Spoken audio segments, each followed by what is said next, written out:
Hello everyone, my name is Alex Medina Fernandez. I'm from Group 2 and this is project number 6. Today we're going to review phase diagrams, in particular for gold-silver alloy.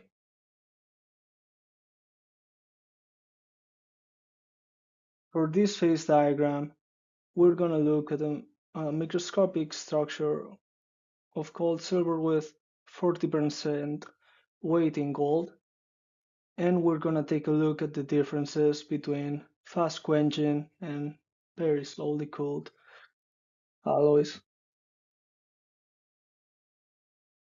So fast quenching of gold-silver alloy. I'm gonna use the phase diagram of copper-nickel from the book to explain this concept, as I think it makes it way easier to understand. When an alloy is fastly quenched, such as this one, we can observe a phenomenon called shelling. As we can see here, this is when it's completely solidified. This occurs due to the lack of time for the microstructure uh, to arrange itself and cool in a way that it doesn't create this kind of topography lines, if you want to call it that way. This happens again due to very fast cooling, not allowing the internal parts of the structure to fully cool off.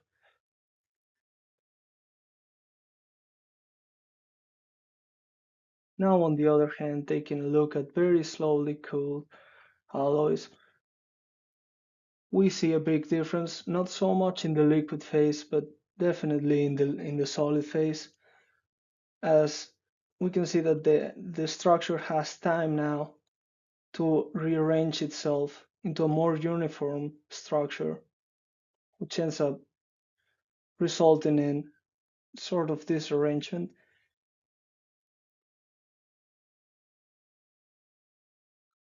Now for point 2, we're gonna have 1 kilogram of gold-silver mixture, 40% weight of gold, 60% weight of silver, and we're gonna cool it from 1200 degrees to 1000 degrees Celsius. Now a brief explanation of the graph. T is for temperature in Celsius, L represents the liquid phase, and alpha represents the solid phase. L plus alpha is the mixture of both. So we're gonna go over these 3 points: what phases are present, what is the mass of each phase, and what are the gold mass portions of each phase. So the phase is present here, as we can see, at 40% gold. We have liquid plus solid phase. Now about the masses of each phase. For the liquid phase, we will subtract these concentrations and divide them by the overall concentration, the difference between the liquid and the solid line right here, as shown in the phase diagram, which throws out a percentage of 58.3 liquid phase. And similarly, for the solid phase, it will be a 41.6%.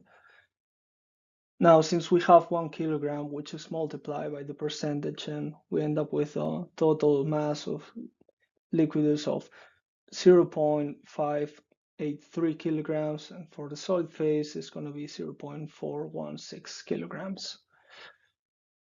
Finally, for the gold mass portion of the liquid phase, we will have the previous percentage, 0.416 times the concentration of the liquid phase, throw in 0.145 kilograms of liquid gold and a solid gold mass of 0.74.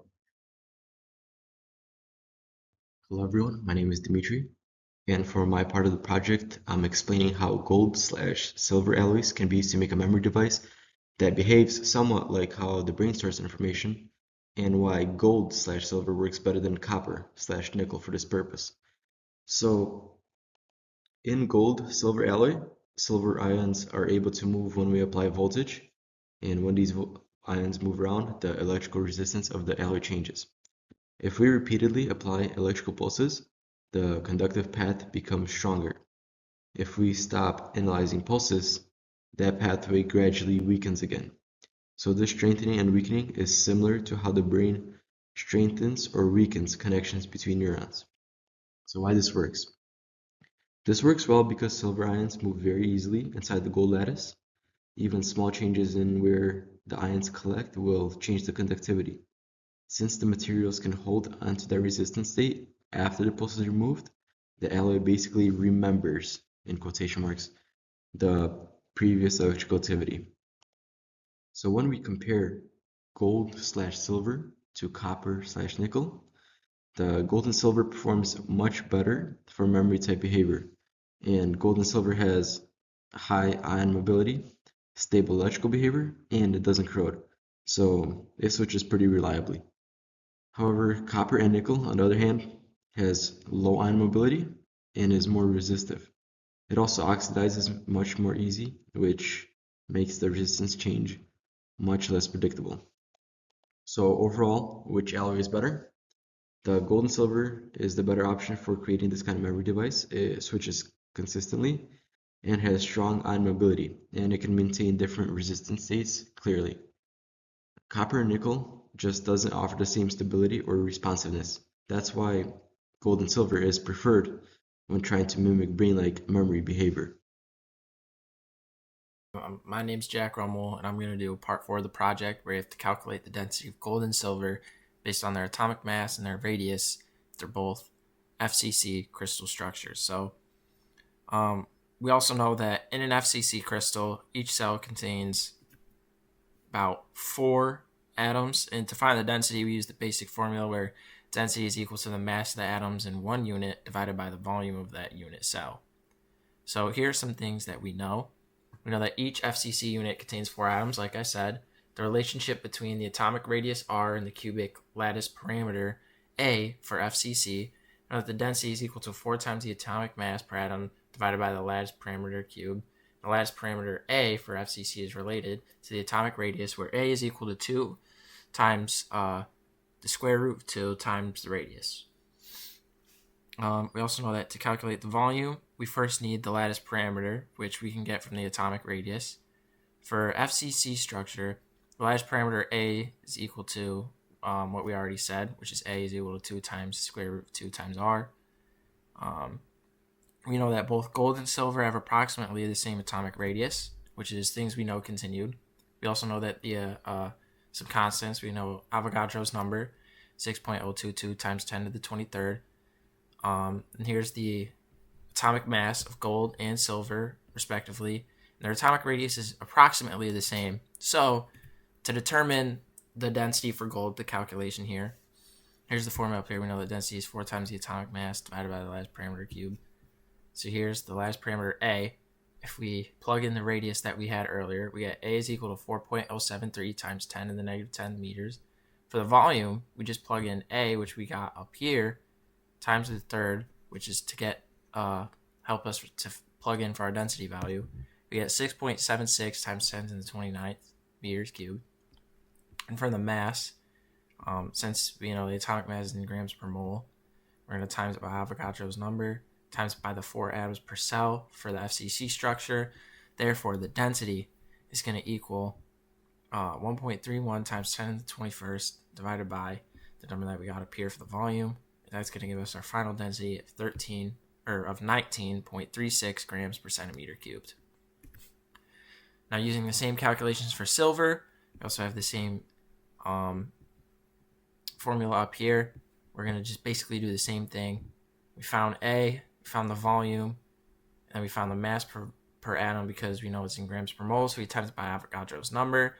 And then the ultimate density is going to be 7.16 times 10 to the negative 22nd divided by 6.76 10 to the 29th, and that gives us 10.6 grams per centimeter cubed, which is our final density. So overall, gold is much more dense than silver, and these values match pretty well known to the real world densities.